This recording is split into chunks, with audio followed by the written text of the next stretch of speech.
Dang, dude, it's officially over for Xbox. Like, I know a lot of you probably saw this coming a mile away or been left that dark as far as like giving up on Microsoft, but some of us was holding on, hoping they can redeem themselves and return to the glorious days of 360, like myself. But as you probably have heard, the increase of Game Pass to 50% from the previous price is probably the nail in the coffin.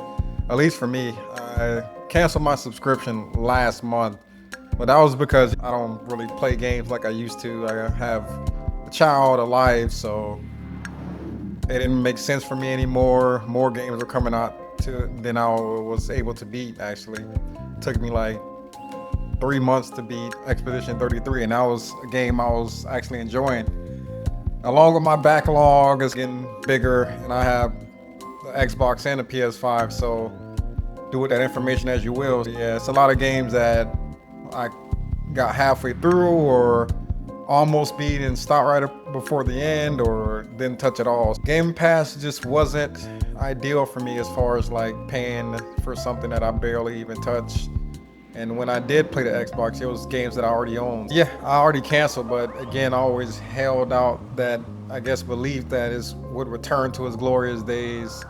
Those of us who was 360 fans know exactly what I'm talking about. I don't know, man, it was just a vibe, and I was holding on and seeing if that ever came back. Phil Spencer seemed like he was like a gamer guy, and that is not the case, unfortunately. So most people gave up when the Xbox One released and everybody else had a PS4, which I completely understand.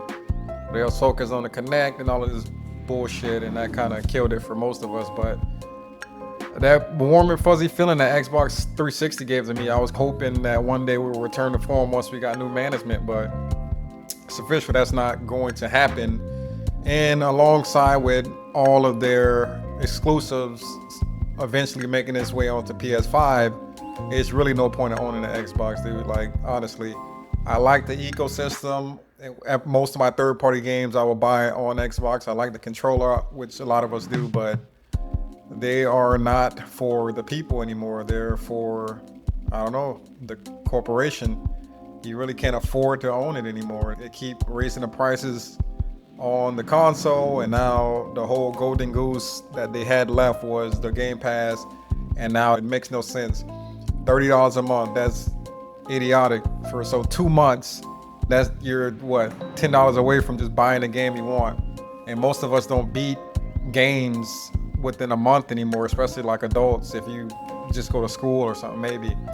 But yeah, it's just a sad day, and we're gonna look back at this and remember like when it died. And I'm sure they know, I'm sure they see the writing on the wall and they smell the smoke in the forest. Honestly, maybe they just felt like they had to do it for their shareholders. But as far as me, I have officially given up on Microsoft as far as like returning to that glorious day, the golden era of 360. So a little anecdotal story, like 2005, I live in Florida, by the way, West Palm Beach.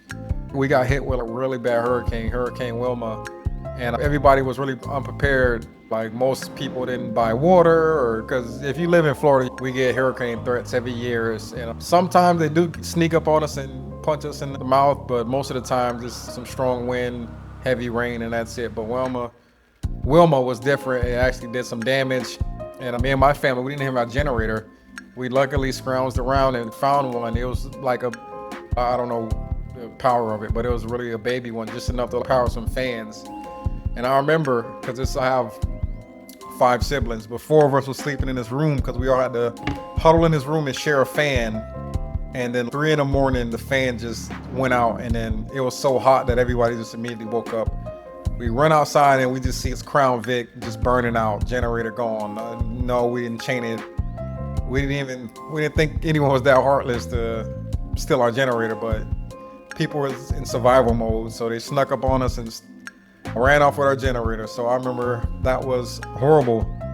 I had a buddy of mine who stayed down the street, and he was pretty well off. He had his sister, his mom, his dad, and his sister's boyfriend was there too, so I didn't want to inconvenience them. But at that point, they invited me over. I didn't really have a choice, so I go to this guy's house, which was illegal at the time because it was a curfew. You wasn't supposed to be on the street because power lines were down, trees were knocked over, stuff like that. But I was like, the hell with it. So I go over there.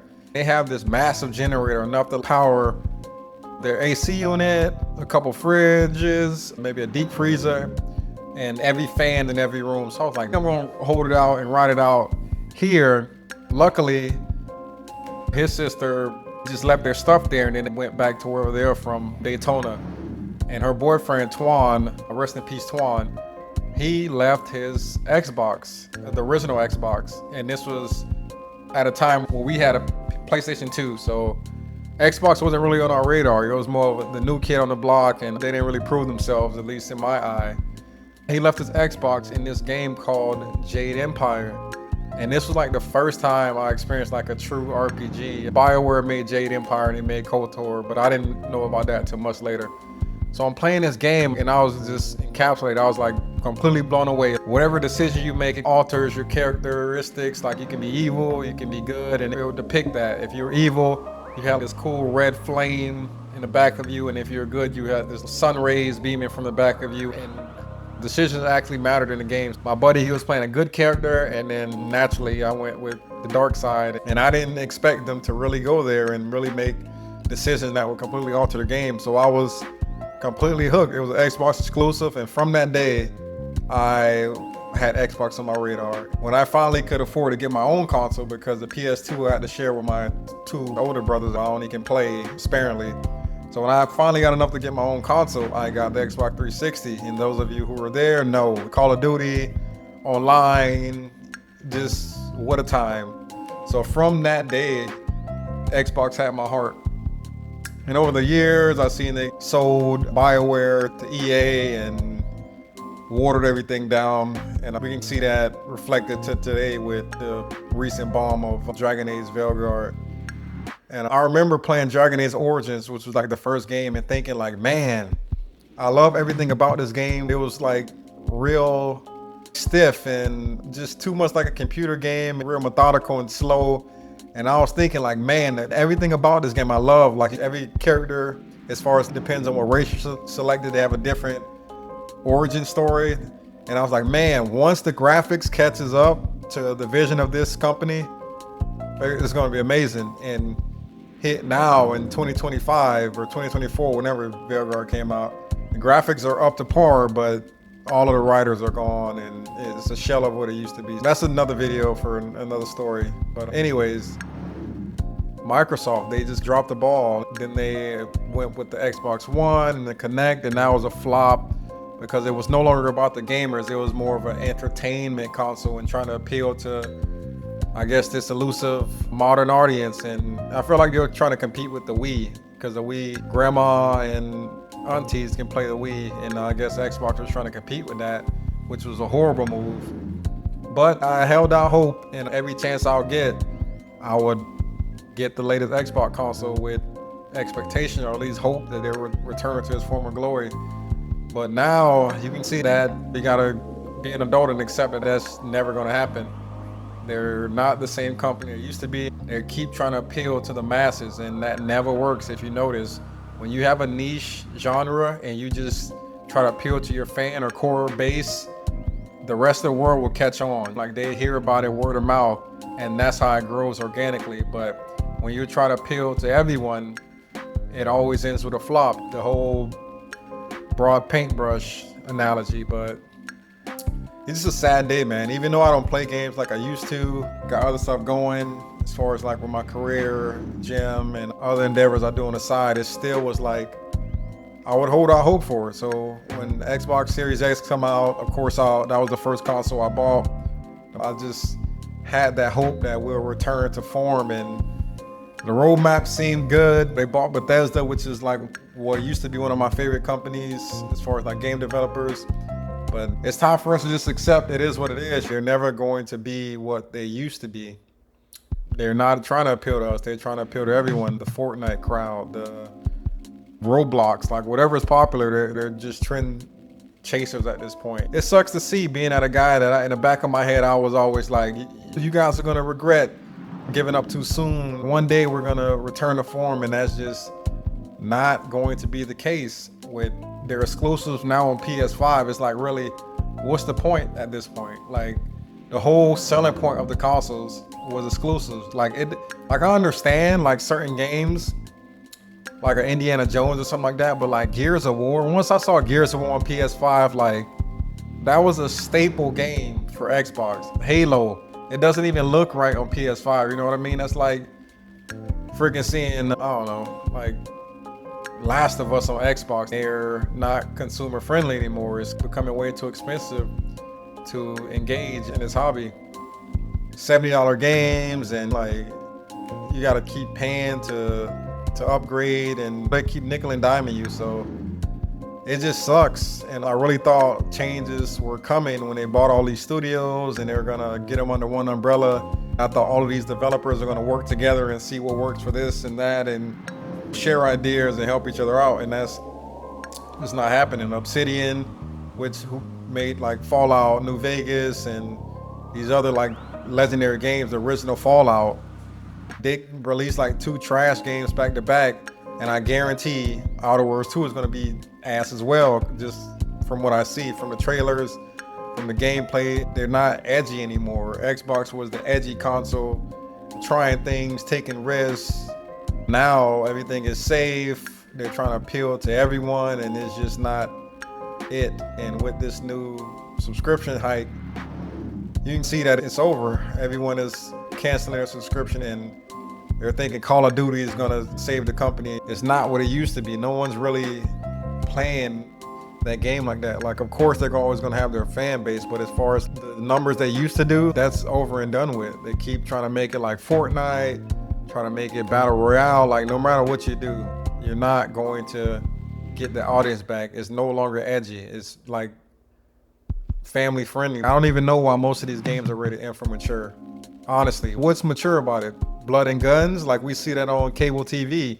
We're so desensitized to most of this stuff. That's no longer a selling point. No game company is really edgy anymore.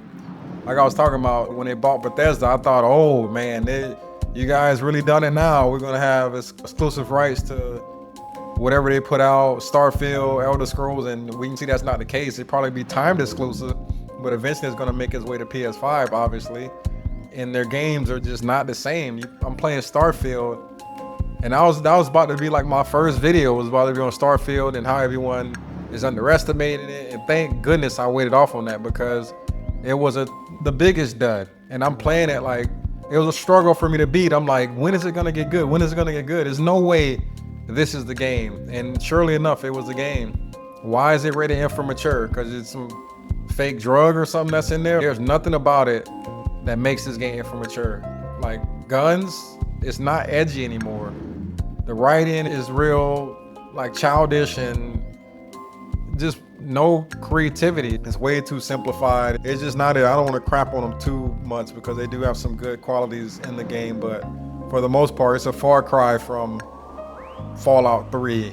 And I didn't like Fallout 3 when I first played it. It took me a while to see the beauty in it, because it was all dark and gloomy and scary. Those zombies, whatever they call the ghouls, that's what freaked me out, how fast they used to run up to you, and I used to have not enough time to react. That freaked me out when I used to play that. But as I got older, I grew to appreciate it, and I hated New Vegas when I first played it. I really don't like any game that has desert biome. That's just never been my style. It's too bland. But as I matured, I realized the writing was the beauty in that game, and I started to appreciate it more. And who would have thought? If we go back to 2007, 2008, I bet we thought, man, wait till 2025. Imagine what the games are going to be like with this level of writing, but the graphics to match. And it regressed. Graphics got better, but the writing and the quality sucks. It just sucks, and nobody likes to admit it. Nobody likes to admit the real cause of why. I don't consider myself a nerd, but there's certain medias that I do engage with. It used to be niche, like anime, video games. It used to be a niche crowd. Now is for everybody, and that's the part that kind of watered it down. They're trying to appeal to too many folks instead of their core audience. Like, you gotta be realistic about stuff. There's people, like real nerds, who like all they did was play like Dungeons and Dragons and video games and talked about it 24/7. They didn't really have a life outside of this. This was their life. And now they just got pushed out because maybe they had some weird qualities, you know what I mean? Some of them were creeps or whatever, but they know what they were doing. So these guys got pushed out and then they got replaced with whatever, a more diverse crowd who video games wasn't really their life. It's more of a secondary thing. They don't have the same appreciation of the source material and the lore, and they just make everything reflect modern day and their political stances, and that isn't what made the company and what made the games great. And nobody wants to address that. We just try to appeal to everyone, but I feel like I'm rambling on this point. But yeah, Xbox officially over, and yeah, just sad to see, but it is what it is.